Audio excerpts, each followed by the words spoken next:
Hello everyone. और आज अपना इंडियन कॉन्ट्रैक्ट एक्ट 1872 का 6th क्लास है और पहले आगे बढ़ने से पहले एक बार 5th क्लास का रिवीजन करेंगे।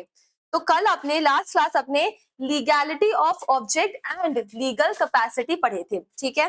तो लीगैलिटी ऑफ ऑब्जेक्ट में क्या बोला गया, कौन कौन सा ऑब्जेक्ट लीगल नहीं माना जाएगा, ठीक है। तो सबसे पहले which is forbidden by law, उसके बाद defeats the provision of any law, is fraudulent, involves any injury to any person or property, court regards it as immoral and opposed to public policy। पक्का।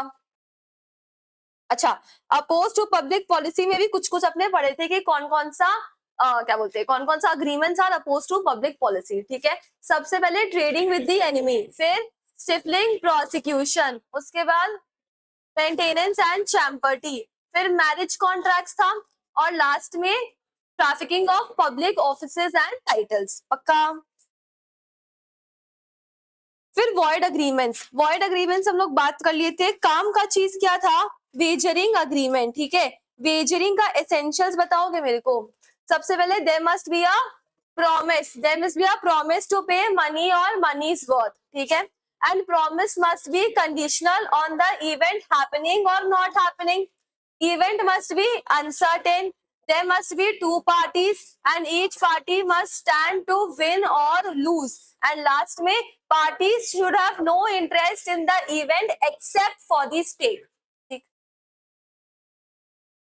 अच्छा, transaction similar to Vaser है और void है। तीन transactions क्या क्या, lottery, crossword puzzle और horse race transactions. लेकिन कुछ ट्रांजैक्शन ऐसा है जो वेजरिंग के नेचर का होते हुए भी वैलिड है, ठीक है ना। कौन कौन सा बताओ तो, chit fund, insurance contract, game of skill and athletic competition and share market transactions. फिर लीगल कैपेसिटी में आ जाओ, कौन कौन कॉन्ट्रैक्ट एंटर करने के लीगली केपेबल नहीं है। Person of unsound mind, minor and person disqualified, ठीक है। पर्सन डिस्क्वालिफाइड में कौन कौन आ जाता है, फॉरेन एम्बेसडर्स, फिर तुम्हारे सॉवरेन्स, ब्यूरोक्रेट्स, और उसके बाद ये इंसॉल्वेंट पीपल, ठीक है। प्रिजनर जो होते हैं, they are person disqualified to enter into a contract. अब आ जाओ legal position of a minor, ठीक है। अच्छा, हम बताएंगे, तुम लोग गेस करना, ठीक। चलो, माइनर का अग्रीमेंट स्टार्टिंग से ही वॉइड है। Void have initio. केस क्या था, मोहिरी बीबी वर्सेस धर्मोदास घोष, मोहिरी बीबी वर्सेस धर्मोदास घोष, ठीक है।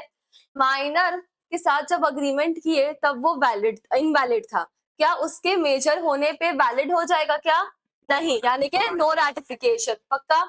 माइनर एजेंट बन सकता है, हाँ एजेंट बन सकता है। शेयर होल्डर बन सकता है, नहीं।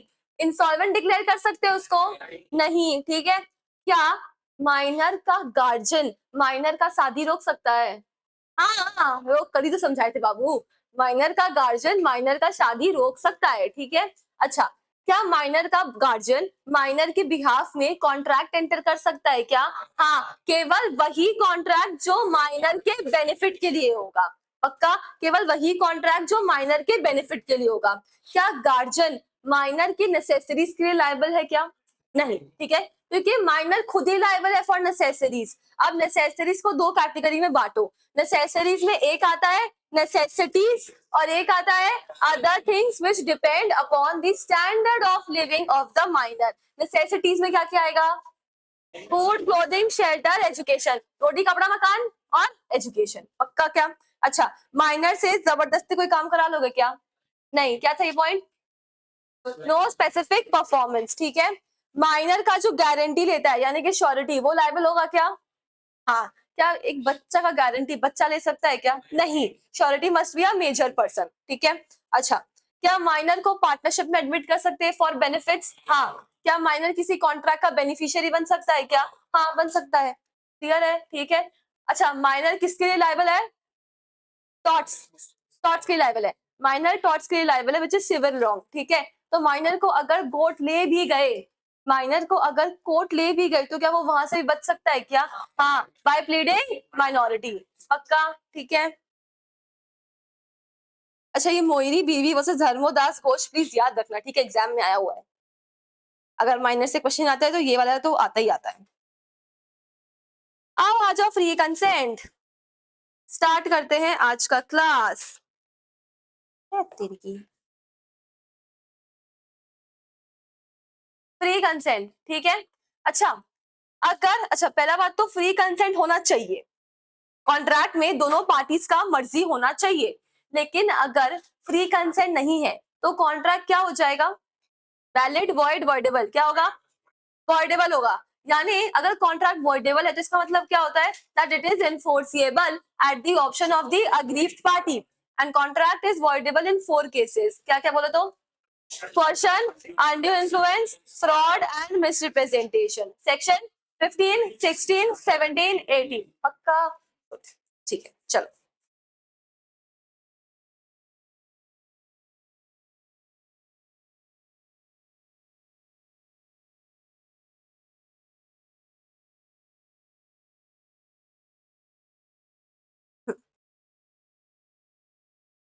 तुम लोगों को कुछ नहीं लिखना है, ठीक है, बस खाली सुनते चलो।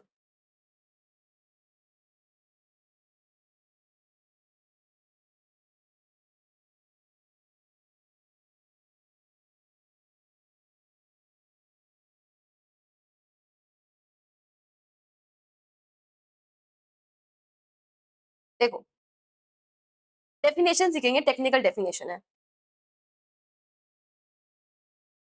Coercion is the act of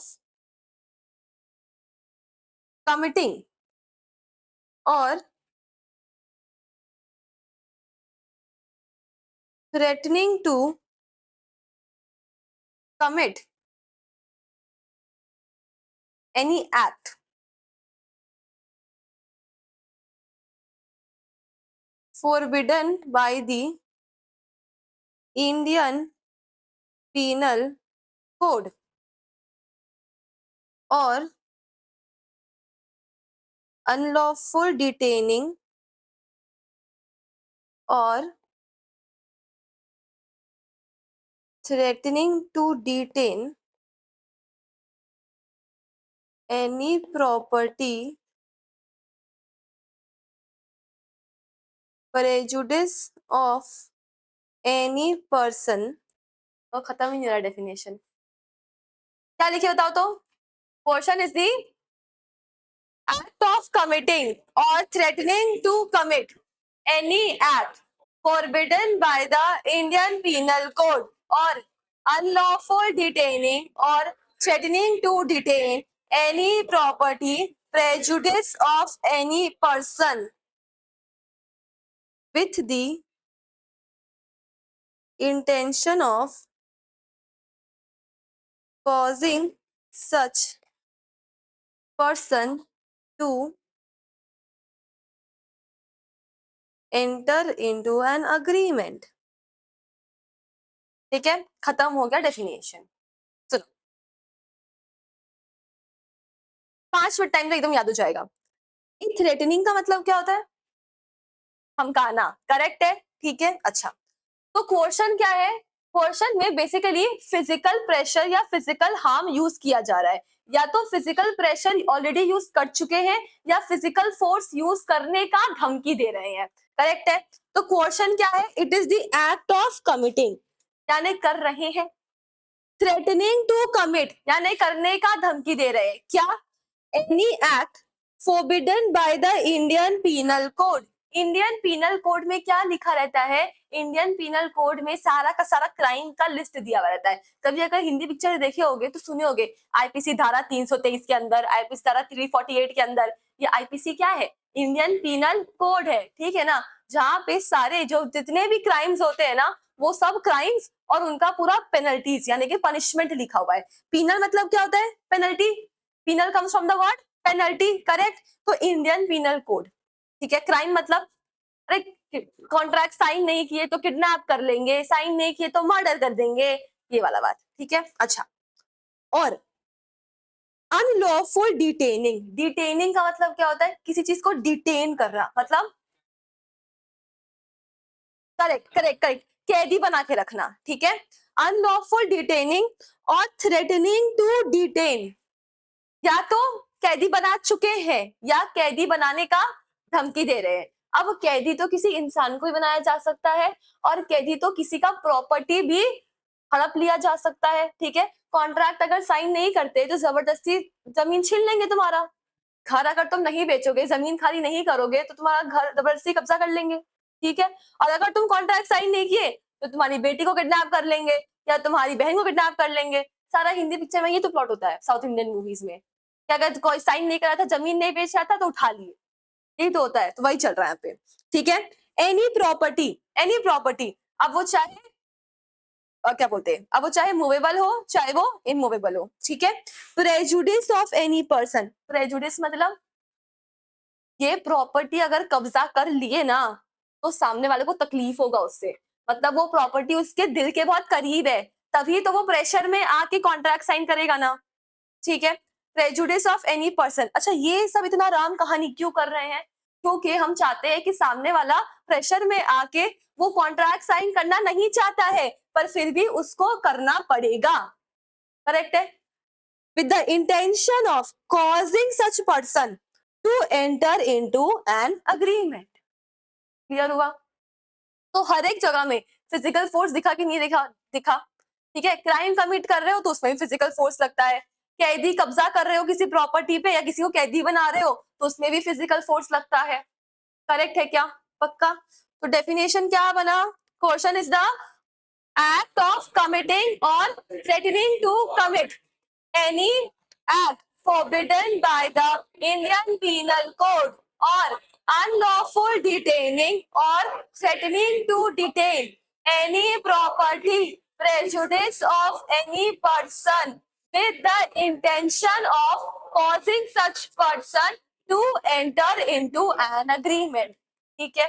अच्छा 3 एग्जाम्पल दे रहे, तुम बताना क्वेश्चन है कि नहीं है। अच्छा तो मान लो धवल, अच्छा नहीं एक काम करो, ऋषि चाहता था कि धवल कॉन्ट्रैक्ट साइन करे, ठीक है। ऋषि चाहता था कि धवल कॉन्ट्रैक्ट साइन करे, तो अभी ऋषि क्या किया, ऋषि बंदूक लिया और धवल के सर पे रख दिया, ठीक है। बोला कॉन्ट्रैक्ट साइन कर वरना तेरा भेजा उड़ा देंगे, क्वेश्चन है कि नहीं है, पक्का है, ठीक है। सोचो वैसा एग्जाम्पल देते कि धवल ऋषि के सर पे बंदूक टाना है, अच्छा लगता, मतलब जाता ही नहीं, तुम समझ रहे हो, ठीक है ना। इसलिए ऋषि बंदूक डाला है, ठीक है, ऋषि बंदूक डाला है, ऋषि एक चाटा मारेगा, कहाँ जाके गिरेगा पता नहीं, समझ आया क्या। अच्छा अब अगर दूसरा एग्जाम्पल ले, अब अगर दूसरा एग्जाम्पल ले, मान लो कि धवल और नाम बता, अरे तुम ही कुमार है ना, तुम्हारा धवल और कुमार बेस्ट फ्रेंड है, ठीक है। तो ऋषि क्या किया, ऋषि धवल पे बंदूक नहीं टाना, ऋषि कुमार पे बंदूक टान दिया और बोला अगर तुम कॉन्ट्रैक्ट नहीं साइन किया, अगर धवल कॉन्ट्रैक्ट नहीं साइन किया तो वो कुमार का भेजा उड़ा देगा, क्वेश्चन है कि नहीं है ना। Property prejudice of any person, भाई मतलब उसके प्रिय है ना, तो भाई बेस्ट फ्रेंड है, भाई बेस्ट फ्रेंड है ना, ठीक है, तो प्यारा तो है ही ना, ठीक है। अब अगर मान लो ऋषि और धवल दोनों ही बेस्ट फ्रेंड है आपस में, ठीक है, और अगर अगर अगर ऋषि ऐसा बोले कि अगर धवल कॉन्ट्रैक्ट साइन नहीं किया, ठीक है, तो ऋषि अपने आप को उड़ा देगा, यानी कि सुइसाइड का धमकी दे रहा है, ठीक है, सुइसाइड का धमकी दे रहा है, तो क्या सुइसाइड क्वेश्चन होगा, हाँ हाँ हाँ हाँ बेटा, threat to commit suicide, threat to commit suicide is also a question, ठीक है। सुनो ना, सुइसाइड क्या इंडियन पीनल कोड में एक क्राइम है क्या, हाँ है, ठीक है। Suicide, committing suicide is a crime, लेकिन आप सुइसाइड करने वाले को पनिश तभी कर सकते हो जब वो जिंदा बचेगा, ठीक है। अब मान लो कोई ऐसा बोका एक तल्ला से कूदा से हाथ पैर टूटा, ठीक है, तो पनिश तो कर ही सकते हैं ना, पनिश तो कर ही सकते हैं ना, बट सुइसाइड हाँ तो करना ही पड़ेगा ना, उपाय क्या है, ठीक है। हाँ अब ठीक है, अभी क्या ही बोल सकते हैं, ठीक है। तो ना threat threat to commit suicide is a question. अच्छा सुनो, सुइसाइड कमिट किया अगर नहीं बचा तो कुछ कर ही नहीं सकते, ठीक है, वो तो फिर भगवान हिसाब करेंगे। अगर अगर थ्रेट टू कमिट सुइसाइड है, थ्रेट है यानी किया नहीं है, कर लेगा, मतलब फॉर एग्जाम्पल ये लोग दोनों जन छत पे गए, ठीक है ना, छत पे गए, अब ये ऋषि छत के रेलिंग पे खड़ा हो गया, ठीक है, वह तो कॉन्ट्रैक्ट साइन का वरना कूद जाएंगे, साइन का कूद जाएंगे, ठीक है। तो ऐसा प्रेशर में आके भाई ये कूद जाएगा, इंजाम तो मेरे पे आ जाएगा, ठीक है। धवल बोल रहा अगर हम साइन नहीं किया और ये कूद गया छत में, हम लोग दोनों के अलावा कोई भी नहीं है, तो ये लोग क्या समझे कि हम धक्का मार दिए ऋषि को, तो इंजाम तो मेरे ऊपर आ जाएगा, तो इंजाम तो मेरे ऊपर आ जाएगा। तो थ्रेट टू कमिट सुसाइड भी क्वेश्चन है, ठीक है, एग्जाम में ये 2 मार्क के लिए आया हुआ है। पता है क्या क्वेश्चन था? Is threat to commit suicide a question, 2 mark. तो तुम क्या लिखे आओगे? बस yes, threat to commit suicide is a question, 1 mark answer, मतलब 1 वर्ड आंसर, नहीं ना, ठीक है। एग्जाम में क्या करोगे, अगर 2 मार्क्स का भी क्वेश्चन आया है, ठीक है, तो क्या करना, पहले क्वेश्चन का सुंदर से डेफिनेशन लिख देना, ठीक है, उसके बाद फिर सिर्फ इतना लिखना है तुमको कि yes, threat to commit suicide is a question, that's it, ठीक है। पक्का ऐसा 1 वर्ड आंसर यस लिख के मत आ जाना। हाँ हाँ, कोई दिक्कत नहीं है, जैसे लिखना लिखो, डजंट मैटर, ठीक है, बट होना चाहिए, बस मेरा मतलब बोलने का यही है। तो क्वेश्चन क्लियर है क्या? ठीक है, तो एक बार लास्ट बता दो, क्वेश्चन का मतलब क्या होता है? क्वेश्चन डिफाइंड अंडर सेक्शन 15, 15 बेटा 15 है ना। Question is the act of committing or threatening to commit any act forbidden by the Indian Penal Code or unlawful detaining or threatening to detain any property, prejudice of any person with the intention of causing such person to enter into an agreement. पक्का done है एकदम? अच्छा, पढ़ने वाला बात क्या है सुनना।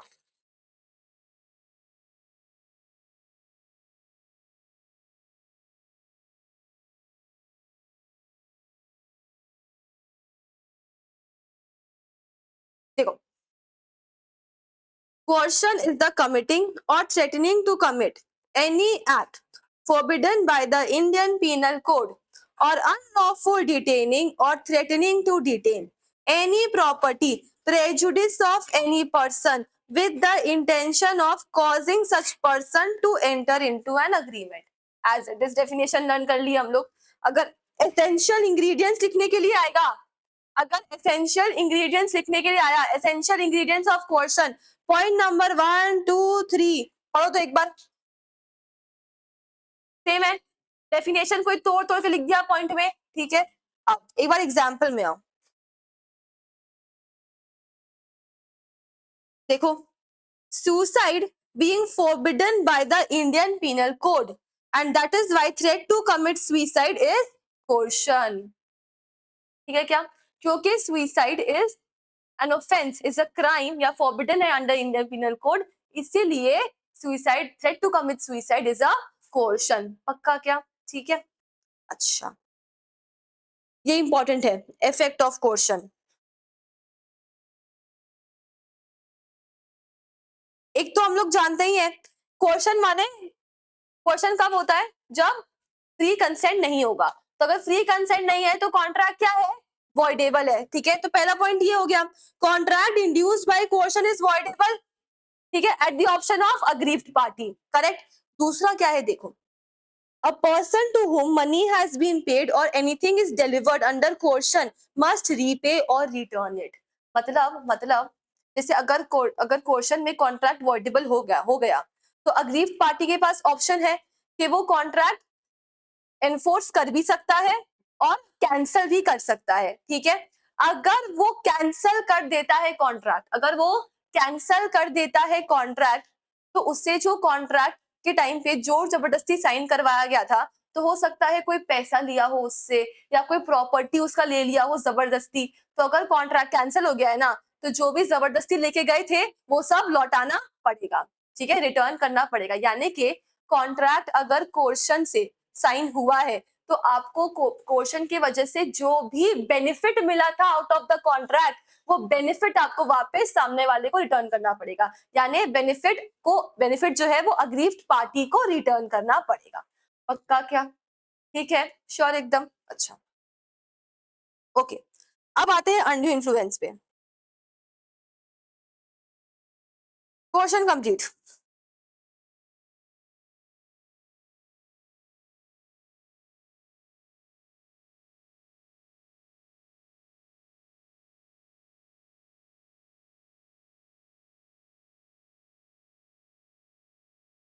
अनड्यू इन्फ्लुएंस सेक्शन नंबर 16, ठीक है। क्या बोला देखो, सुनो, दो वर्ड में अगर बोले तो कोर्शन में फिजिकल प्रेशर यूज कर रहे थे, अनड्यू इन्फ्लुएंस में मेंटल प्रेशर यूज करेंगे, यानी इंसान को मैनिपुलेट किया जाएगा to enter into a contract, ठीक है। ये कॉन्सेप्ट ध्यान रखना बस। अच्छा देखो, डेफिनेशन सीख रहे, ठीक है। When the relation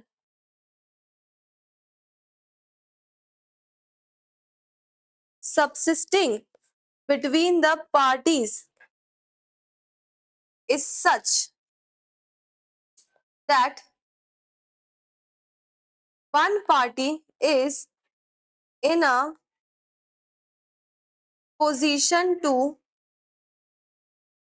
dominate the will of the other and uses such position to obtain unfair advantage of the other, ठीक है। बस इतना ही है। तो अनड्यू इन्फ्लुएंस के बीच में देयर आर टू पार्टीज। अब दो पार्टीज के बीच में रिलेशन है जिसमें one party is in a dominant position and the other party is in a subordinate position, ठीक है।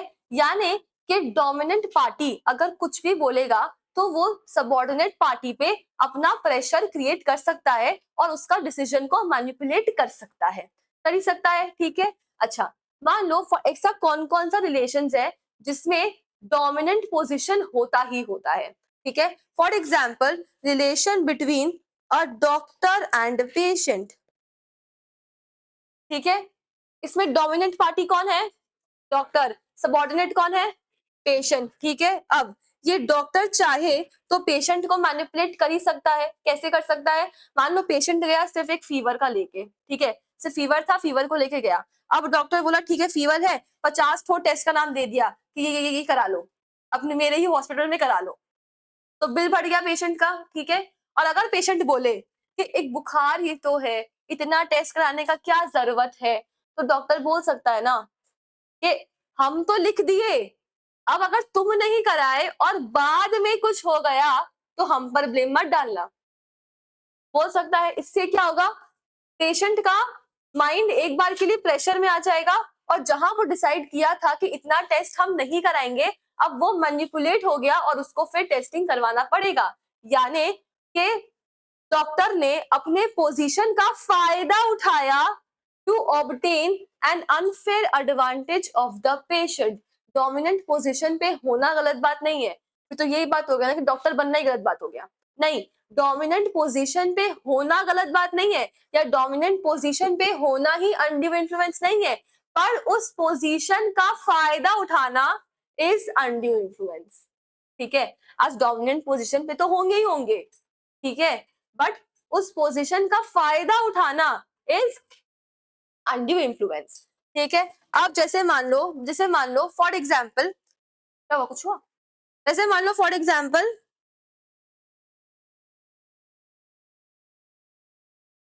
टीचर एंड स्टूडेंट, ठीक है। यहाँ पे टीचर कौन है? अरे हम नहीं, मतलब टीचर डोमिनेंट पार्टी है ना, हम तो है पर टीचर डोमिनेंट पार्टी है ना, और स्टूडेंट कौन है? सबऑर्डिनेट पार्टी, ठीक है। अब मान लो फॉर एग्जाम्पल अगर तुम स्कूल में हो, ठीक है, और स्कूल में तुम्हारे मैथ सर अगर तुमको बोले कि तुमको मेरे से ही प्राइवेट ट्यूशन लेना पड़ेगा आउटसाइड स्कूल, अगर नहीं लोगे तो भले ही तुम्हारा आंसर राइट होगा, एग्जाम में तुमको फेल कर देंगे, बोल सकता है, धमकी दे सकता है ना।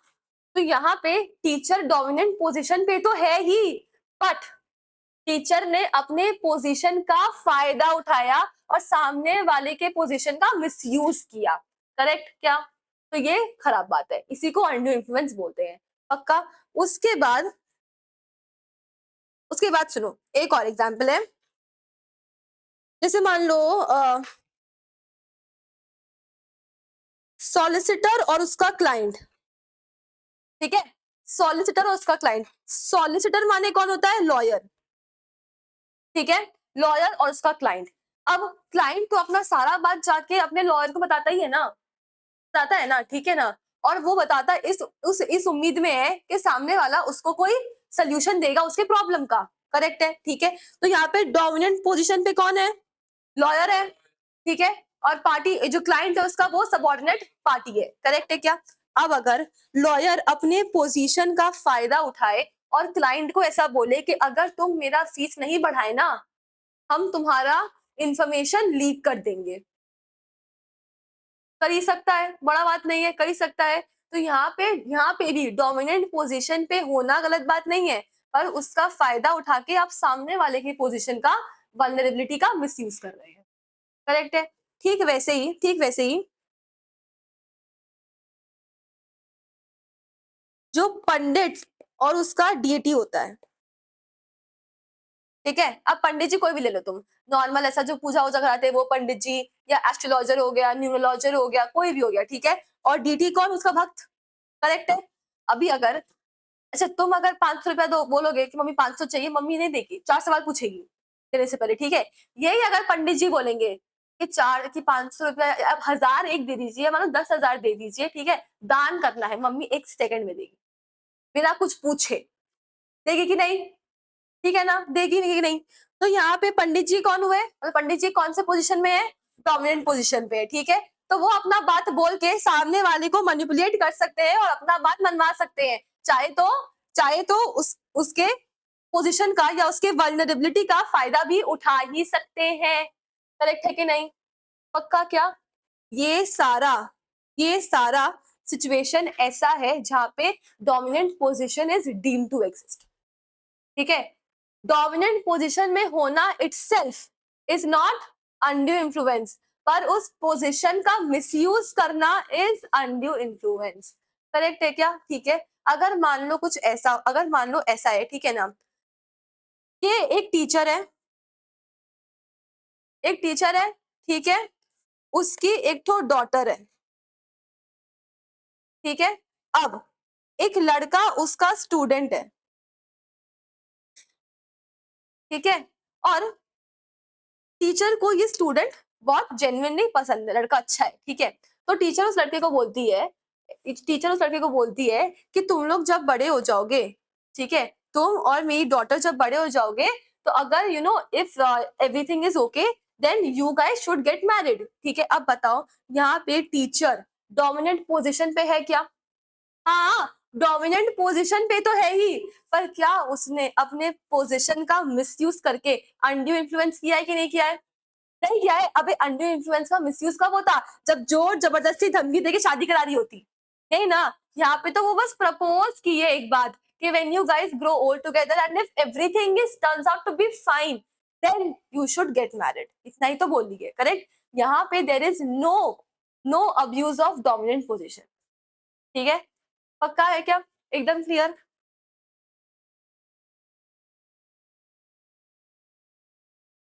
अच्छा, अब आओ एक टॉपिक पढ़ेंगे, एसेंशियल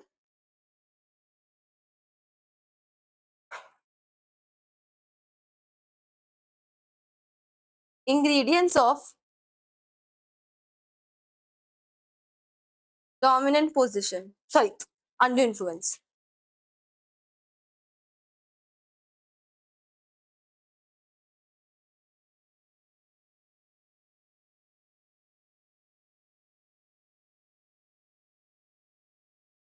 ठीक है क्या? सबसे पहले तो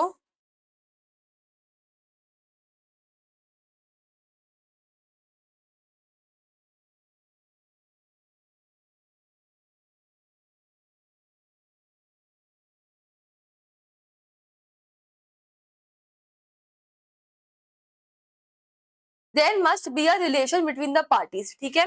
यानी तुम यहाँ पे देख लो कि डॉक्टर और पेशेंट हो, चाहे टीचर या स्टूडेंट हो, लॉयर उसका क्लाइंट हो, या पंडित जी और उसका भक्त हो, कोई भी हो, there was a relation between the parties. तो ठीक वैसे ही सबसे पहले there must be a relation between the parties, और हम लोग डेफिनेशन में भी पढ़ के आए हैं कि there must be a relation between the parties. उसके बाद एक party must be in a dominant position and the other party must be a subordinate position, ठीक है। तो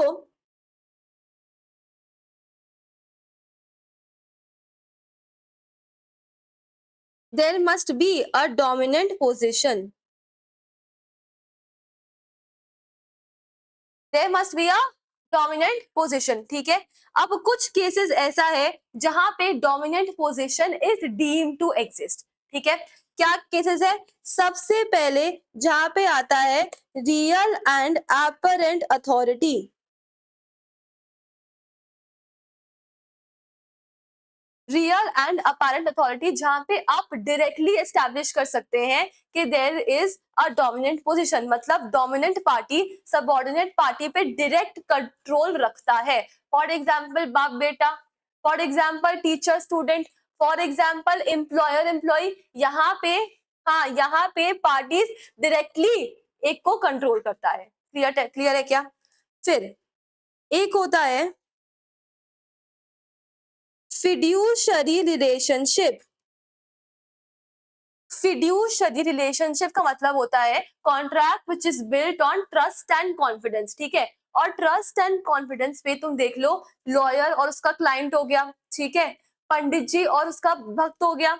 आज अगर पंडित जी वगैरह कोई भी आते तो मम्मी लोग तो सब शेयर करती है ना, बताती है ना। अगर एश फैमिली एस्ट्रोलॉजर भी होगा, उसको तुमसे ज्यादा तुम्हारे खानदान के बारे में मालूम है, ठीक है ना। तो ये हो गया contracts which are based on mutual trust and confidence, इसी को हम लोग फिड्यूशरी रिलेशनशिप बोलते हैं, ठीक है। फिर mental distress, mental distress, doctor patient, ठीक है, जबरदस्ती डॉक्टर ने पेशेंट का स्ट्रेस बढ़ा के उसको बोल दे इतना इतना टेस्ट करा लो, तो सामने वाले के वल्नरेबल पोजीशन का डॉक्टर ने फायदा उठाया, मेंटल डिस्ट्रेस। उसके बाद एक second,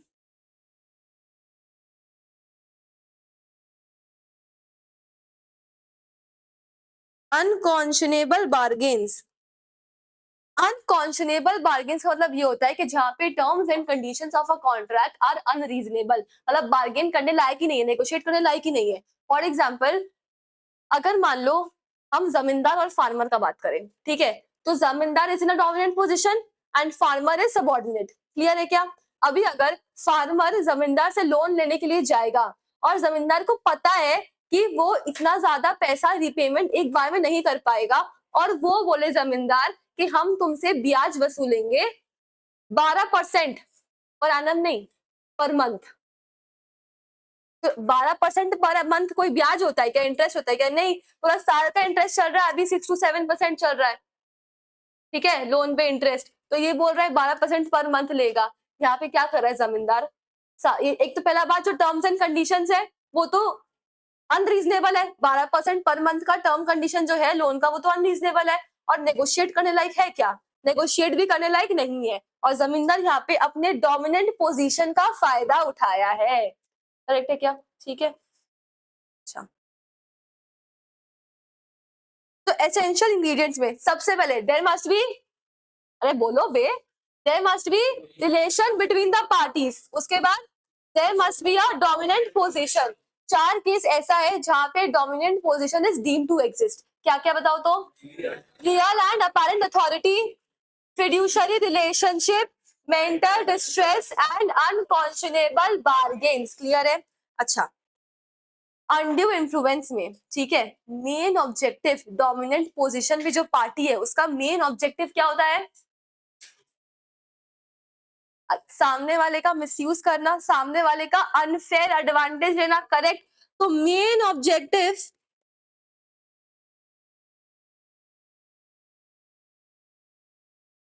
should be to obtain unfair advantage. Clear है क्या? Main objective should be to obtain unfair advantage. Last point ध्यान से सुनना, burden of proof. Burden of proof किस पे लाई करेगा? यानी कि एक बार अगर आप कोर्ट में चले भी गए, ठीक है ना, अच्छा, कोर्ट में केस कौन करेगा? डोमिनेंट पार्टी की subordinate party? Subordinate party case करेगा। इतना दिमाग चल रहा है, सबऑर्डिनेट पार्टी केस करेगा, ठीक है। अब सबऑर्डिनेट पार्टी तो कोर्ट में जाके बोलेगा ही कि इसने अपने पोजीशन का मिसयूज करके मेरा नाजायज फायदा उठाया है, ठीक है। तो बर्डन ऑफ प्रूफ किस पे लाई करेगा? नहीं नहीं, सबऑर्डिनेट पार्टी तो बोल ही रहा है कि सामने वाला डोमिनेंट पोजीशन पे है और उसने मेरा फायदा उठाया है। तो अब इस बात को प्रूव कौन करेगा कि ऐसा कुछ नहीं था? Dominant party. तो डोमिनेंट पार्टी को अपने आप को डिफेंड करना पड़ेगा कि भाई ठीक है, डोमिनेंट पोजीशन पे तो थे पर हमने अपने पोजीशन का मिसयूज नहीं किया है, सामने वाले का अनफेयर एडवांटेज नहीं उठाया है। समझ आया? तो burden of proof always lies on the party who is in the dominant position. Correct है? पक्का? ठीक है।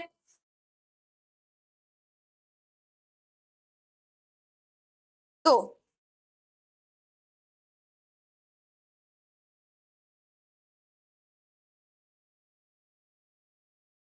मेरे को बताओ तो अंडर इन्फ्लुएंस का डेफिनेशन क्या बना?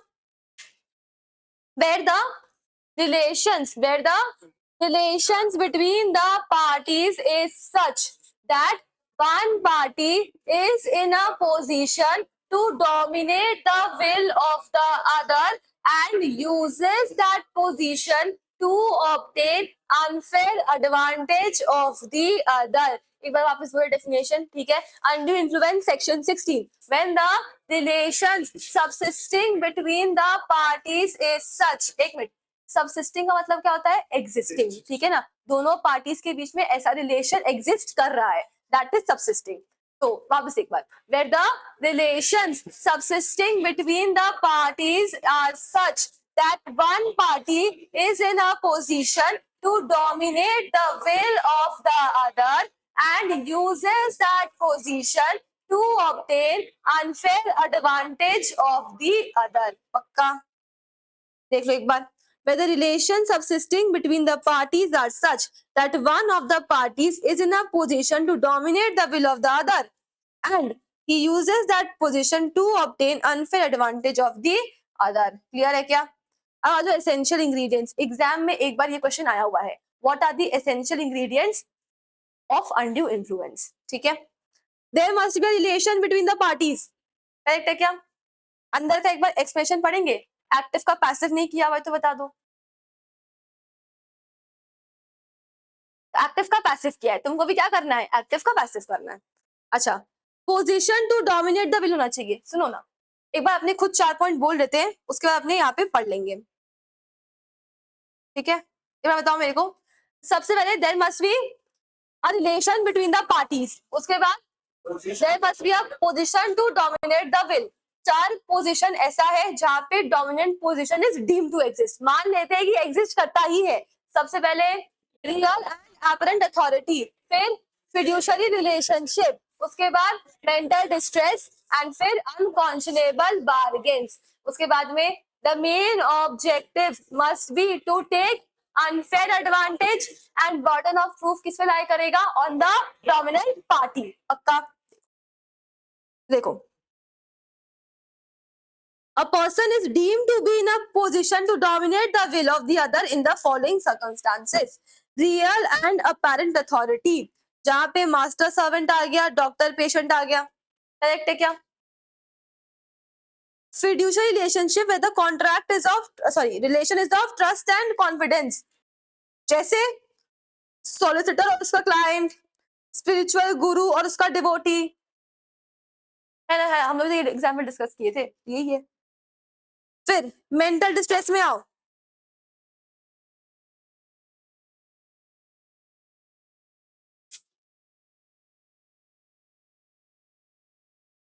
देखो, an undue influence can be used against a person to get his consent on a contract where the mental capacity of the person is temporarily affected by bodily distress या illness या old age।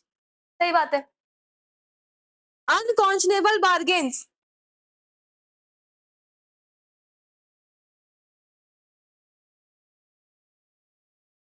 where the contract is unconscionable, that is unfair। ठीक है, unconscionable bargains mostly money lending में देखने को मिलता है। Correct है क्या? The object must be to take undue advantage यानी कि unfair advantage and burden of proof किस पे?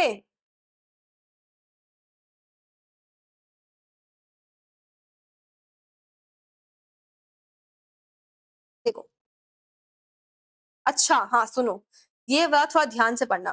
बर्डन ऑफ प्रूफ इस बार ना आईसीआई के मैट में पहले ये लिखा हुआ था कि बर्डन ऑफ प्रूफ किस पे लाई करेगा। तो पहले burden of proof use to lie on the dominant party, उसको प्रूफ करना था कि ऐसा कोई पोजीशन एग्जिस्ट नहीं करता है।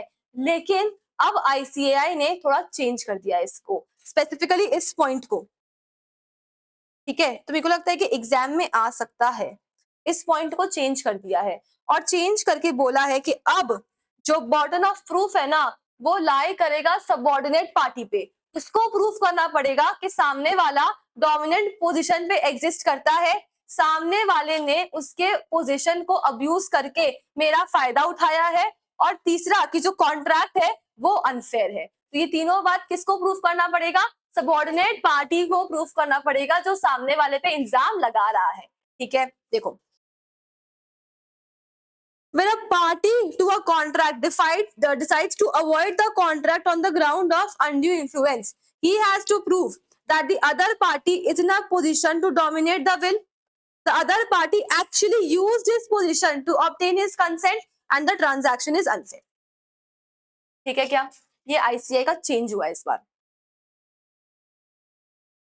पहले तो इंजाम लगेगा ना, यहाँ पे बर्डन ऑफ प्रूफ केवल पहला बार के लिए बोल रहा है कि वो उसको तो इंजाम अपना साबित करना पड़ेगा। तुम इससे ब्लेम लगा रहे हो तो जस्टिफाई करो अपने ब्लेम को।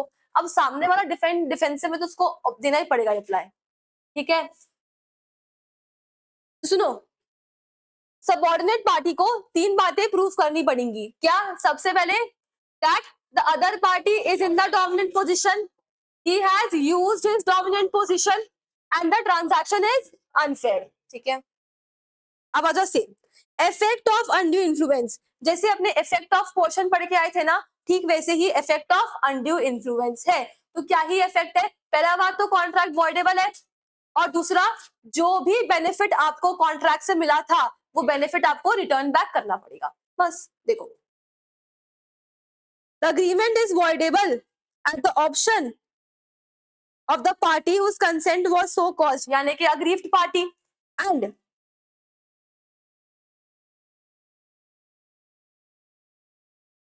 if the party has received any benefit, एक सेकेंड,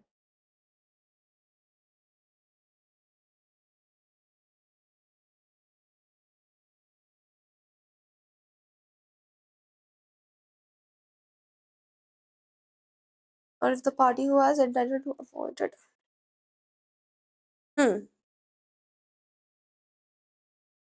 अच्छा देखो, any such contract may be set aside either absolutely set aside मतलब क्या होता है? पूरा का पूरा कैंसिल हो जाएगा, करेक्ट है। और if the party who was entitled to avoid it has received any benefit upon such terms and conditions as the court may seem just। इसमें क्या बोल रहा है? सुनो ध्यान से, इसमें क्या बोल रहा है?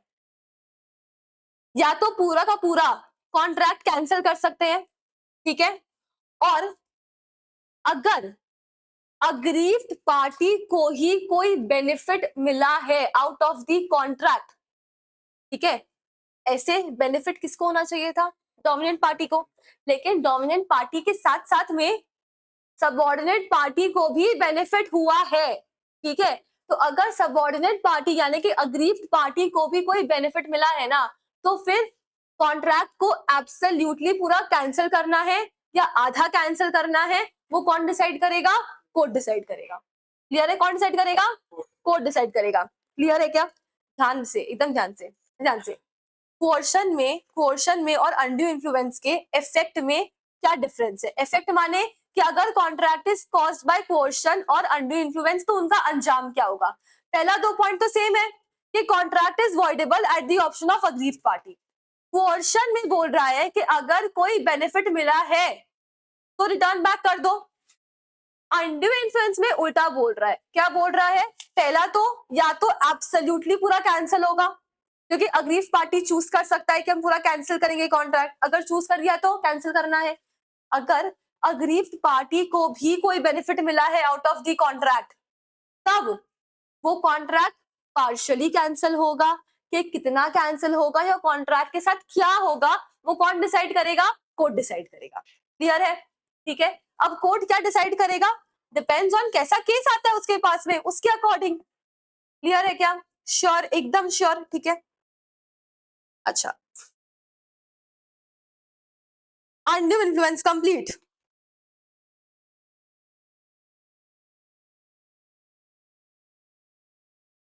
अब करेंगे फ्रॉड।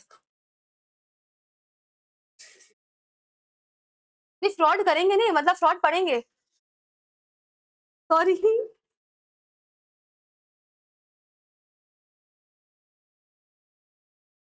सेक्शन 17। फ्रॉड का मतलब क्या होता है एक वर्ड में? धोखा। ठीक है, क्लियर है क्या? अच्छा,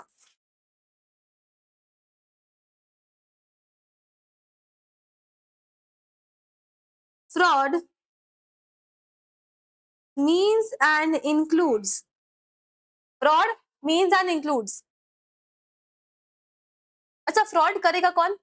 एक पार्टी दूसरे पार्टी के साथ में फ्रॉड करेगा। अरे मतलब क्या ये एक मिनट, एक एक कुछ ना सस्ता नशा कर रहा है, मत कर बाबू। सुन ना, फ्रॉड कौन करेगा? एक पार्टी फ्रॉड करेगा दूसरे पार्टी के साथ में। ठीक है, फ्रॉड माने एक पार्टी सामने वाले पार्टी से धोखे से कॉन्ट्रैक्ट साइन कराएगा। करेक्ट है क्या? अच्छा, fraud means and includes any of the following acts.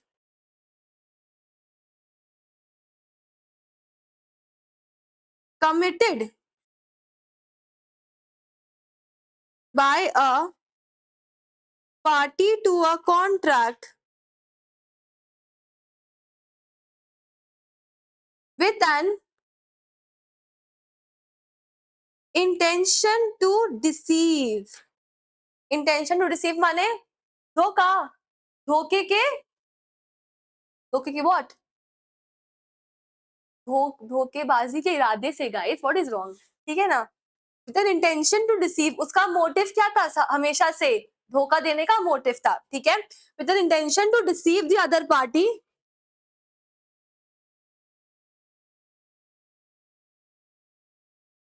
by causing him to enter into an agreement। Correct है? ठीक है। अच्छा, सामने वाले पार्टी को धोखा मिलेगा कब? जब वो कॉन्ट्रैक्ट साइन कर लेगा, तभी धोखा मिलेगा उसको। इसीलिए by causing him to enter into an agreement. अभी भी डेफिनेशन इनकम्प्लीट है, क्यों बताओ तो? देखो लिखा है fraud means and includes any of the following acts. और फॉलोइंग एक्ट्स क्या है वो तो हम लिखे नहीं अभी तक। डेफिनेशन क्या है? इनकम्प्लीट है। समझा क्या? सुनो, अभी तक का डेफिनेशन क्या बना? Fraud means and includes any of the following acts committed by a party to a contract with an intention to deceive the other party by causing him to enter into an agreement। क्योंकि वो जब contract sign करेगा तो sign करने पे उसको धोखा मिलेगा ना, इसीलिए by causing him to enter into an agreement. Clear है? अब कौन कौन सा एक्ट को हम धोखा मानते हैं? सबसे पहले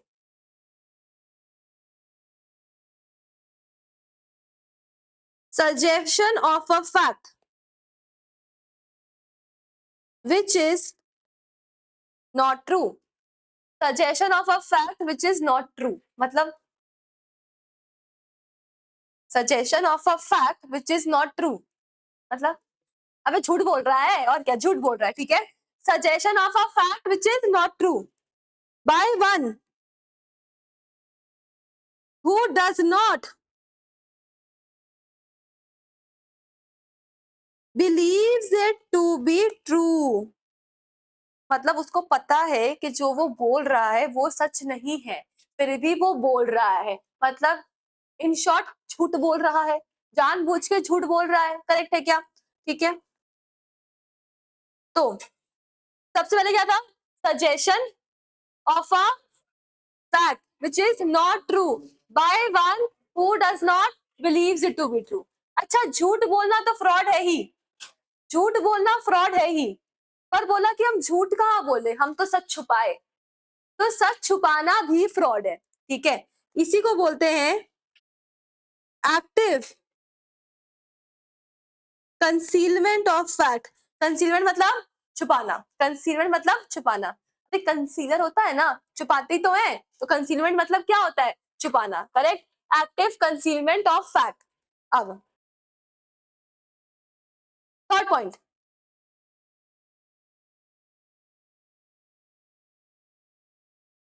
promise made without any intention of performing it. इसका मतलब क्या होता है, promise made without any intention of performing it. वादा तो किए हैं पर निभाएंगे नहीं, करेक्ट है। Promise made without any intention of performing it. ये तो वही बात हो गया, कॉन्ट्रैक्ट साइन कर लिए 100 कार्टन ऑफ सिगरेट्स बेचने का, कल माल डिलीवरी का बात आया, एडवांस ले लिए, लेके गायब। वही हुआ ना, promise made without any intention of performing it, correct है क्या, ठीक है। अच्छा फिर उसके बाद फोर्थ और फिफ्थ एकदम मिसलेनियस चनाचूर वाला पॉइंट है। क्यों, any other act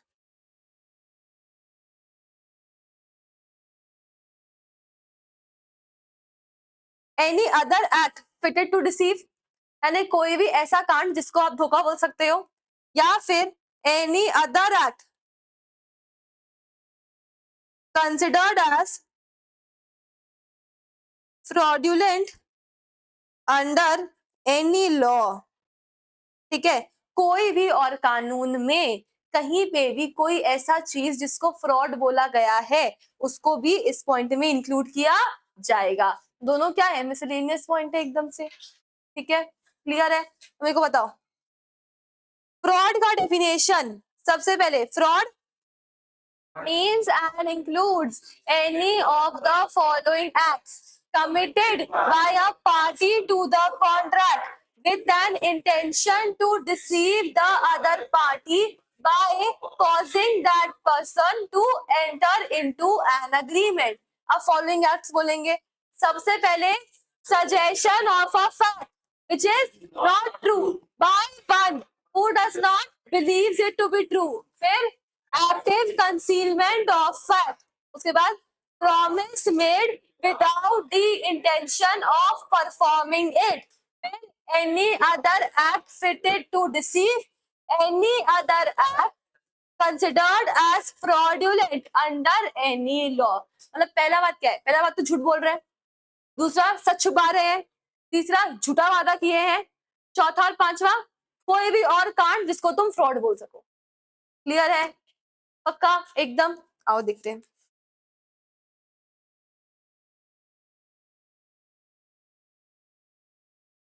fraud section 17।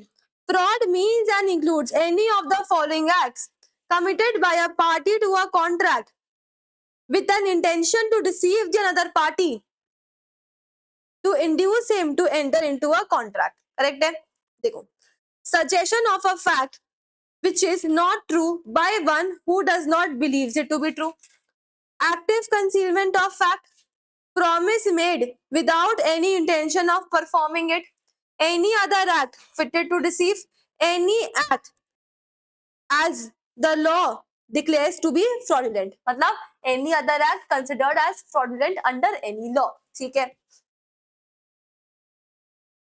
पहले वाले में बोल रहा है any other act which is fitted to deceive under this act, ठीक है। और पांचवे में बोल रहा है कोई भी और इंडियन लॉ में जहां कहीं भी फ्रॉड का डेफिनेशन है तो उन लोग जो जो बोल रहे हैं वो भी यहाँ पे इंक्लूड होगा, ये बोल रहा है, ठीक है। अब आओ essential elements of fraud, again very important, exam में बहुत बार मल्टीपल टाइम्स ये क्वेश्चन रिपीट हो चुका है, एसेंशियल एलिमेंट्स ऑफ फ्रॉड, ठीक है। चलो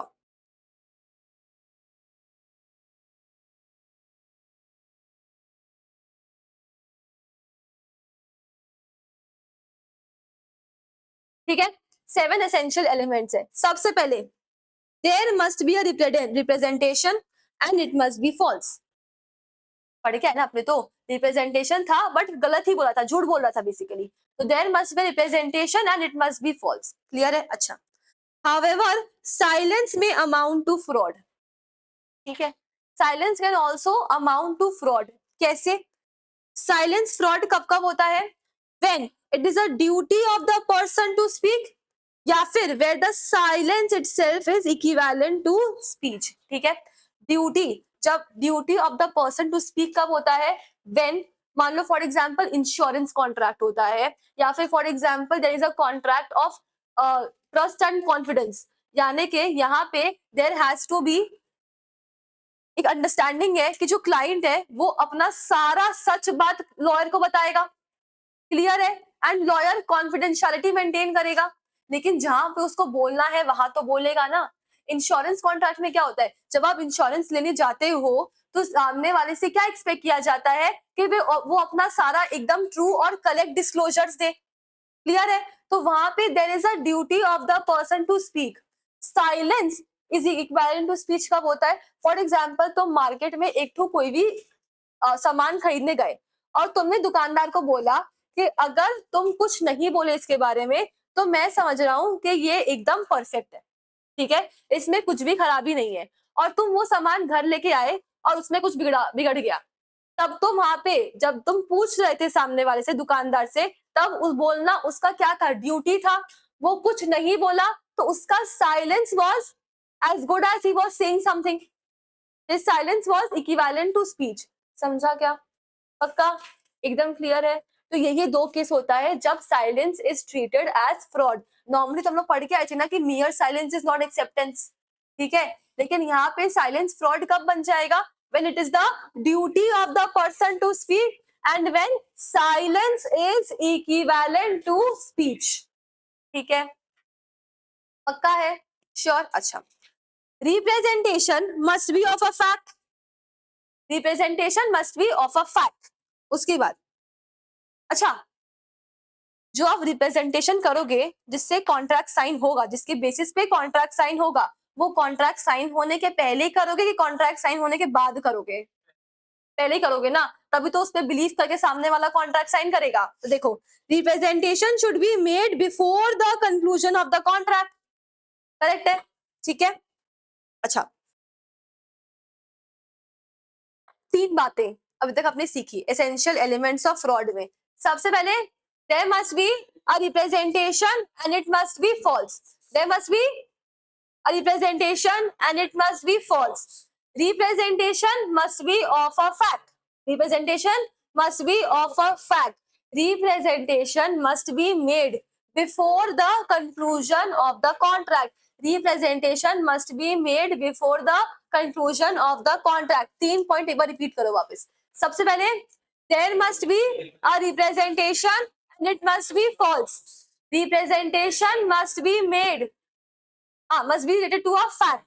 Then representation must be made before the conclusion of the contract. Silence, fraud कब माना जाएगा? When it is the duty of the person to speak and when silence is equivalent to speech. ठीक है, अच्छा, कौन सा? अच्छा, मान लो फॉर एग्जाम्पल तुम इसका क्या बोलते हैं, तुम धवल से उसका स्कूटी खरीदे खरीदे खरीदे प्रॉपर खरीदे, ठीक है। अब ये तुमको बोला, तुम इसको बोले कि अगर तुमने कुछ नहीं बोला तो मैं ऐसा मान लूंगा कि तुम्हारे स्कूटी का ब्रेक सब सही है, ठीक है, ब्रेक वगैरह सब कुछ ठीक है, पूरा स्कूटी एकदम सही हालत में है। तुम थोड़ा दूर लेके गए और ब्रेक बिगड़ गया, ठीक है, यानी कि ये क्या था, इसको यहाँ पे टोक देना चाहिए था ना कि ब्रेक खराब है। तुमने कुछ नहीं बोल के भी, धवल ने कुछ नहीं बोल के भी बहुत कुछ बोल दिया, तो silence is equivalent to speech. समझा? हाँ, तब नहीं होता, यहाँ पे वो पूछा, उसने नहीं बोला, तब वो फ्रॉड है। लेकिन अगर इसने पूछा ही नहीं होता तब वो फ्रॉड नहीं होता, क्योंकि हमारे, हाँ, नहीं नहीं, यहाँ पे duty of the person to speak कब आता है? When there is a contract of mutual trust and confidence. जैसे इंश्योरेंस कॉन्ट्रैक्ट होता है, मैरिज कॉन्ट्रैक्ट होता है, जब आप मैरिज वेबसाइट में अपना सारा डिटेल्स डालते हैं तो आप सही से डिटेल डालेंगे ना, ठीक है, तो वो सब कॉन्ट्रैक्ट है। यहाँ पे तो एक नॉर्मल सेलिंग का कॉन्ट्रैक्ट है ना, तो सेलिंग में हमारे यहाँ पे चलता है केवियट एम्प्टर, जिसका मतलब होता है let the buyer beware, उसकी जिम्मेदारी है for his selection of the goods. समझ आया? duty of the person to speak is only in case of contract of mutual trust and confidence, यानी कि fiduciary relationships में ही आता है, ठीक है। और सेकंड पॉइंट तब आएगा जब बायर खुद चला के पूछे और सेलर जवाब ना दे। समझा क्या? पक्का?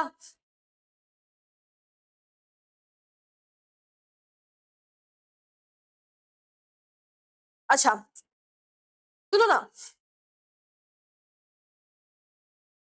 Representation should be made with the knowledge of its falsity, यानी आपको पता है कि आप झूठ बोल रहे हो, या फिर recklessly not caring whether it is true और फॉल्स, मतलब आपने रेकलेसली ऐसे भी कोई स्टेटमेंट दे दिया, ठीक है ना, रेकलेसली, तो वो भी क्या है, फ्रॉड माना जाएगा। समझा क्या?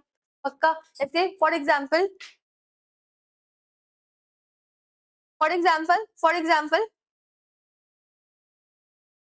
जब ये बाइक बेच रहा था, जब ये धवल जब बाइक बेच रहा था, तो बाबू नाम बता, नमन, तो नमन ऐसा कुछ कुछ टर्म्स पूछा उससे, ठीक है, कि ये ठीक है क्या, या इसका ये सिस्टम ठीक है क्या, ये सिस्टम ठीक है क्या, इसको कुछ पता ही नहीं है, ठीक है, हाँ हाँ सब ठीक है, हाँ सब ठीक है, ठीक है, और ऐसे ही भेज दिया, नॉट इवन केयरिंग वेदर वो सच बोल रहा है कि झूठ बोल रहा है, रेकलेसली उसने कुछ भी बोल दिया, तो वो भी फ्रॉड है। समझा? पक्का? क्लियर है? अच्छा सुनो, 4 पॉइंट पढ़े अभी तक। सबसे पहले there must be a representation and it must be false, representation must be related to a fact, representation must be made before the conclusion of the contract, representation must be made out of the knowledge of its falsity या recklessly not even caring whether it is true or false। ठीक है, अब last का 3 point बहुत simple है, बहुत simple है। Last 3 point सामने वाले पार्टी के पॉइंट ऑफ व्यू से बोला गया कि उस रिप्रेजेंटेशन पे भरोसा कर लिया उसने, ठीक है, भरोसा करके अग्रीमेंट साइन कर लिया उसने, अग्रीमेंट साइन किया तो धोखा मिल गया उसको, और धोखा मिलने से लॉस हो गया उसको। समझा? यानी कि रिप्रेजेंटेशन में उसने भरोसा कर लिया, भरोसा करके कॉन्ट्रैक्ट साइन कर लिया, कॉन्ट्रैक्ट साइन करते ही धोखा मिल गया और धोखे से लॉस हो गया।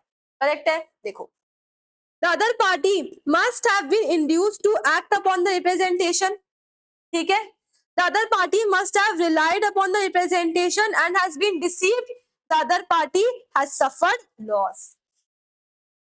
ठीक है, यानी कि मिस रिप्रेजेंटेशन पे बिलीव करके कॉन्ट्रैक्ट साइन कर लिया, साइन किया तो धोखा मिल गया, और अगर धोखा मिल गया तो लॉस हो गया। करेक्ट है क्या? श्योर? बताओ तो मेरे को 7 elements of essential elements of fraud. सबसे पहले there must be a representation and it must be false, representation must be related to a fact, representation should be made before the conclusion of the contract, representation must be made out of the knowledge of its falsity or recklessly not caring whether it is true or false। ठीक है, the other party must have relied upon the representation and got induced।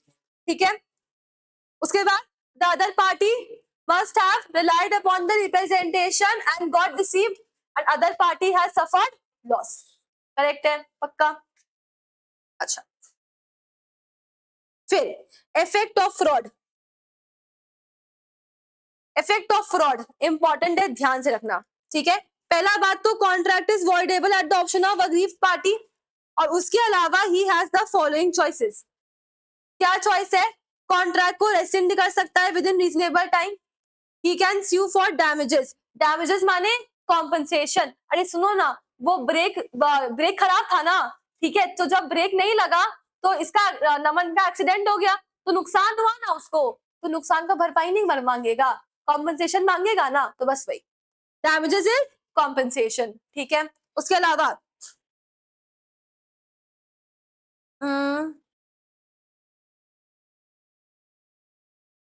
अच्छा, reasonable time मतलब अभी नहीं, बाद में बताएंगे, ठीक है, थोड़ा वेट करो, बाद में बताएंगे। फिर he can insist on the performance of the contract on a condition that he shall put in the position in which he would have been had the representation made been true। इसमें क्या बोल रहा है सुनो, contract तो perform करना है, ठीक है, बाइक का वो पूरा पेमेंट कर चुका है, ठीक है, तो बाइक तो वही चाहिए, एक शर्त पे कि जो नमन बोला था ना कि ये सब ठीक होना चाहिए, जा ठीक करा के दे, समझा। तो जो बात तुम झूठ बोला है पहले उसको सच में कन्वर्ट कर, फिर कॉन्ट्रैक्ट परफॉर्म होगा, समझा क्या, पक्का, एकदम क्लियर है, श्योर। अच्छा, तो इफेक्ट ऑफ फ्रॉड सुनो, तीनों का इफेक्ट अलग अलग है, ठीक है ना। तो व्हाट इज, अगर कॉन्ट्रैक्ट कोर्शन के थ्रू एंटर हुआ है तो उसका क्या क्या इफेक्ट है, अंडर इन्फ्लुएंस के थ्रू इफेक्ट हुआ है तो उसका क्या इफेक्ट होगा, फ्रॉड के थ्रू हुआ है तो उसका क्या इफेक्ट होगा, तीनों का इफेक्ट अलग अलग है। तो एक साथ में सामूहिक आंसर लिख के मत आ जाना कि कॉन्ट्रैक्ट इज वॉइडेबल तीनों में, ठीक है। तो यहाँ पे फ्रॉड में क्या है, कॉन्ट्रैक्ट इज वॉइडेबल, उसके अलावा पार्टी के पास में तीन चॉइस है, पहला क्या, रेसिंड कर सकता है कॉन्ट्रैक्ट को विद इन रीजनेबल टाइम, रेसिंड मतलब क्या होता है, कैंसिल, कॉन्ट्रैक्ट को कैंसिल कर देगा, cancel within reasonable time, या तो due for damages, and last में कॉन्ट्रैक्ट परफॉर्म करेगा on a condition that the representations have to be made true, correct है, representations have to be made true, पक्का, एकदम पक्का। अच्छा,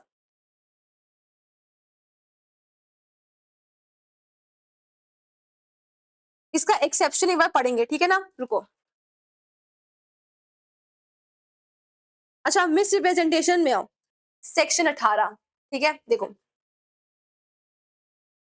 अच्छा, मिस रिप्रेजेंटेशन बहुत ही छोटा सा बात बोलता है, जैसे फ्रॉड में क्या होता है, फ्रॉड में आपने धोखे से, धोखा ही आपका मेन इंटेंशन था, लेकिन मिस रिप्रेजेंटेशन में आपका मेन इंटेंशन धोखा नहीं था, बस आपसे गलती से मिस्टेक हो गया, ठीक है, गलती से मिस्टेक हो गया, कैसे, आपको लगा कि आप जो बोल रहे हो वो सही बोल रहे हो, ठीक है, पर बाद में जाके वो गलत हो गया, फॉर एग्जाम्पल रूमर्स, ठीक है। अब जैसे मान लो फॉर एग्जाम्पल धवल और नमन, ठीक है, तो धवल अपना बाइक नमन को बेच रहा था, उसका खुद का बाइक, नमन उसे सेकंड हैंड में परचेज कर रहा था, ठीक है। अब धवल ये बाइक कल तक तो यूज कर ही रहा था और कल तक वो बाइक में सब कुछ सही था, और नेक्स्ट डे जब वो नमन को बेचने गया तो नमन उसको बोला कि हाँ सब कुछ ठीक है ना, पूछा सब कुछ ठीक ठीक है ना, धवल बोला हाँ कल तक तो हम यूज कर ही रहे थे, ब्रेक वगैरह इंजन वगैरह सब कुछ एकदम परफेक्ट है, ठीक है।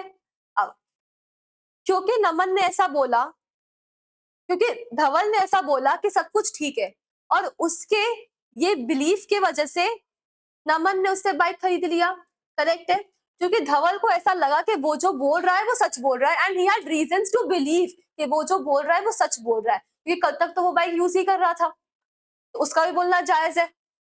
लेकिन इसके ये बोलने की वजह से नमन ने तो बाइक खरीद लिया उससे, ठीक है। अब थोड़े दूर तक नमन बाइक लेके गया और इंजन से आग निकल रहा था, इंजन से आग निकल रहा था, ठीक है।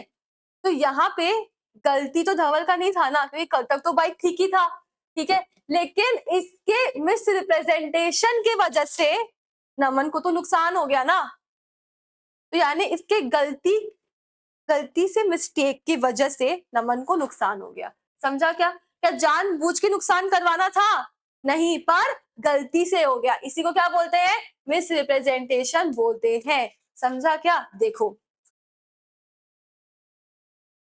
देखो, देयर इज मिस रिप्रेजेंटेशन कब होगा,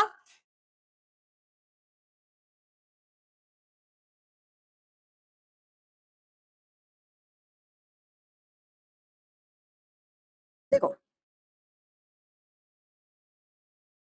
statement of a fact which the maker believes it to be true, statement of a fact which the maker believes it to be true but actually में सही है क्या, नहीं, ठीक है, without any intention to deceive, without any intention to deceive brings an advantage to him, अरे इसको तो धवल को तो एडवांटेज मिला ना नमन से बाइक का पैसा तो मिल गया उसको, तो इसको एडवांटेज हो गया, लेकिन नमन को नुकसान हो गया। तो देखो, when a party causes, even though done innocently, the other party to make a mistake as to the subject matter, इसके मिस्टेक की वजह से, मिस्टेक किसका, धवल का, फायदा भी किसको हुआ, धवल को, जबरदस्ती खाली फोकट नुकसान नुकसान किसको हो गया, नमन को। समझा क्या, पक्का, इसी को बोलते हैं misrepresentation. Are you clear, sure. अच्छा, तो बताओ मेरे को, मिसरिप्रेजेंटेशन क्या होता है, it is a statement of a fact, ठीक है, that the maker believes it to be true but actually is not true, without an intention to deceive, causes a benefit to the party, ठीक है। And रुको, हाँ, even though, एक काम करो, इसको यहां से लिखना, इवन दो डन इनोसेंटली, यानी गलती से मिस्टेक किया था, even though done innocently, the other party to the agreement to make a mistake as to subject matter, ठीक है, पक्का, क्लियर है। अच्छा सुनो, एक बार ना मिस्टेक में आओगे, सेक्शन 20 हम लोग जो पढ़े थे ना, सुनो ना, हम लोग जो पढ़े थे सेक्शन 15, 16, 17, 18, तो इसमें तो कॉन्ट्रैक्ट क्या है, वॉइडेबल है। मिस्टेक में कॉन्ट्रैक्ट या तो वैलिड होगा या तो वॉइड होगा, ठीक है। मिस्टेक क्या है, it is an erroneous belief about something. अब मिस्टेक जो होता है वो दो टाइप का होता है, एक होता है मिस्टेक ऑफ लॉ और एक होता है मिस्टेक ऑफ फैक्ट। अब लॉ भी दो टाइप का है, एक है इंडियन लॉ और एक है फिरंगी लॉ, ठीक है। अच्छा, फिरंगी, अगर इंडियन लॉ का मिस्टेक किए हो, ठीक है, इंडियन लॉ का अगर मिस्टेक किए हो तो इस केस में कॉन्ट्रैक्ट वैलिड रहेगा। क्यों रहेगा बताओ तो, क्योंकि हमारा देश बोलता है तुम बेटा इसी देश में रहते हो, इसी देश का नमक खाते हो, तुमको अपने ही देश का कानून नहीं मालूम, तो अब भुगतो, कॉन्ट्रैक्ट इज वैलिड, परफॉर्म करना पड़ेगा। लेकिन अगर मिस्टेक ऑफ फिरंगी लॉ है, समझ सकते हैं, फिरंगी कानून नहीं मालूम होगा, समझ सकते हैं, तो it is treated as a mistake of fact और वो वॉइड है, करेक्ट है। मिस्टेक में या तो कॉन्ट्रैक्ट वैलिड होगा या तो कॉन्ट्रैक्ट वॉइड होगा, करेक्ट है। अच्छा, अब मिस्टेक ऑफ फैक्ट देखो क्या है, एक है बाइलैटरल मिस्टेक ऑफ फैक्ट और एक है यूनिलैटरल मिस्टेक ऑफ फैक्ट। सुनो, बाइलैटरल मिस्टेक जब दोनों ही पार्टी कुछ अलग अलग समझ रहे हैं, मतलब फॉर एग्जांपल धवल के पास तो दो कारें समझो, एक है वरना ब्लैक वाला और एक है होंडा सिटी ब्लैक वाला, ठीक है। अभी धवल बोल रहा है कि हम नवन को अपना दोनों में से एक गाड़ी बेच देंगे, धवल सोच रहा है होंडा सिटी, नमन सोच रहा है वरना, तो दोनों ही कुछ अलग अलग समझ रहे हैं, ठीक है। तो यहाँ पे कॉन्ट्रैक्ट क्या है, वॉइड होगा, वॉइड होगा, करेक्ट है। अब दूसरा, यूनिलैटरल मिस्टेक ऑफ फैक्ट कब होता है समझो, अगर ऐसा होता कि धवल जो है उसने सोच लिया है कि वो नमन को अपना होंडा सिटी गाड़ी ही बेचेगा, धवल को मालूम है कि वो होंडा सिटी बेचेगा, उसको ये भी मालूम है कि नमन सोच रहा है कि वो वरना बेचेगा, लेकिन वो उसको करेक्ट नहीं कर रहा है, ठीक है, वो उसको करेक्ट नहीं कर रहा है। तो बेटा यहाँ पे तो कुछ झोल है ना, तो अब लॉ मेकर बोलता है कि भाई अब तो तू वरना ही बेच, यानी कॉन्ट्रैक्ट इज वैलिड।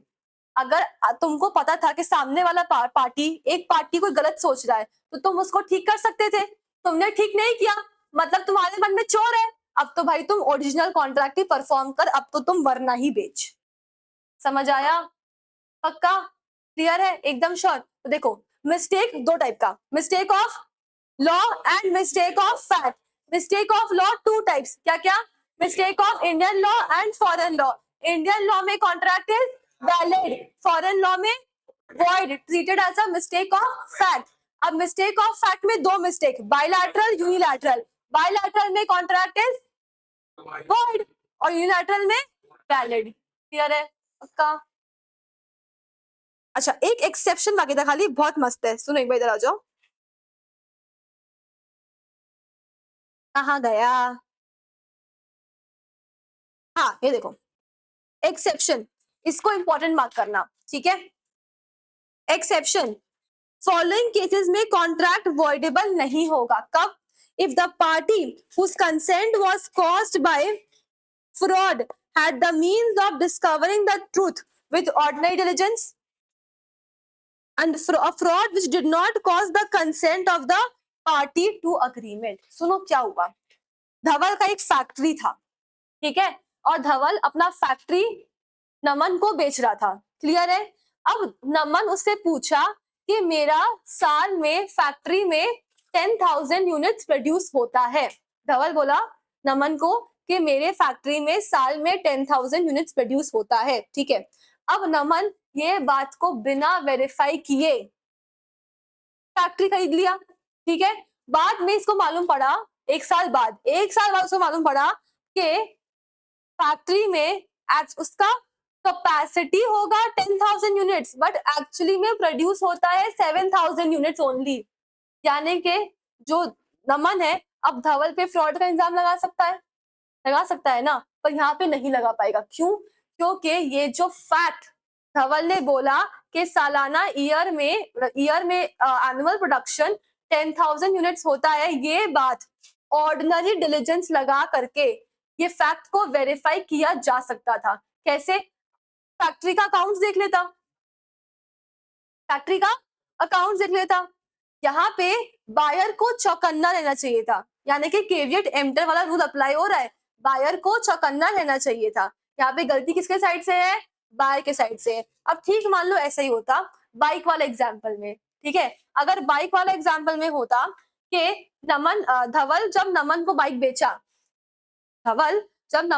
बेचा और नमन जब धवल से पूछा कि बाइक का ब्रेक सही है ना, तो धवल क्या बोला? हाँ सही है। बट किसी वर्कशॉप से, किसी मैकेनिक की दुकान से नमन जो है चेक करवा सकता था ना, वेरीफाई करवा सकता था ना कि भाई सही है कि नहीं है, भाई पहले बता दे, ठीक है।